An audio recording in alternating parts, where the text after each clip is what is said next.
L'être humain a ce besoin vital de se sentir aimé et apprécié.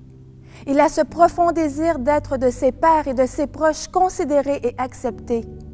En l'absence de cet amour, il grandit dans un déséquilibre total qui le conduira un jour ou l'autre à être perturbé, se faire du tort et avoir dans son âme très mal. Loin d'être banale, cette douleur profonde peut être parfois si brutale que le simple fait de demeurer spectateur plonge l'acteur principal dans son monde infernal. Je le sais, j'en connais qui de par son tourment se serait tiré dans la tête une balle. Ce sentiment de réjection devient alors une racine, produisant cette maxime qui pour certains rime avec cocaïne. Pour d'autres, elle engendre certainement des dépendances loin d'être anodines. Mais lorsque consommée comme une aspirine, elle devient une arme explosive telle qu'une fusée d'ogive, qui trouve son chemin jusqu'au plus profond de nos entrailles pour aller y déposer cette semence avec qui le temps finit par faire son travail. Sans en connaître de la partie adverse l'exposé, le rejet paralyse ton acuité pour en venir à mettre KO ta lucidité. Ajoutez à cela une pincée de sel de rancœur. Et vous aurez le cocktail idéal qui finira par endurcir n'importe quel cœur.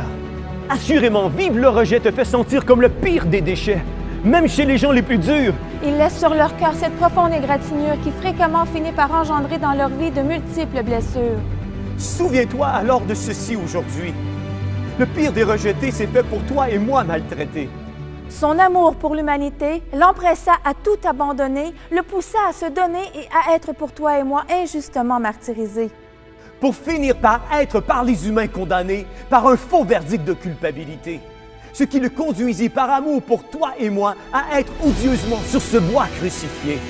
Il accepta de vivre un tel châtiment parce qu'à ses yeux, cet homme faussement accusé considérait que toi et moi étions importants. Nous étions la raison sur cette terre de sa mission, mais nous l'avons emmené sans le considérer jusqu'à la crucifixion.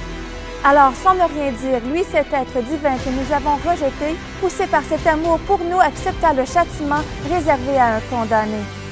Donc, laisse-moi te dire, mon ami, qu'aux yeux de quelqu'un, aujourd'hui, ta vie a du prix, car c'est au prix de sa vie qu'il fixa pour ta vie son prix. Donc, personne ne peut racheter ta vie, même celui pour qui le crédit serait à l'infini, car sa vie donnée pour sauver nos vies n'a ici-bas aucun égal en fait de prix, parce qu'aucune personne, ni même aucun Dieu sur la terre et dans les cieux, ne peut arriver à rivaliser avec l'ultime prix qu'a payé pour toi et moi notre Seigneur Jésus-Christ.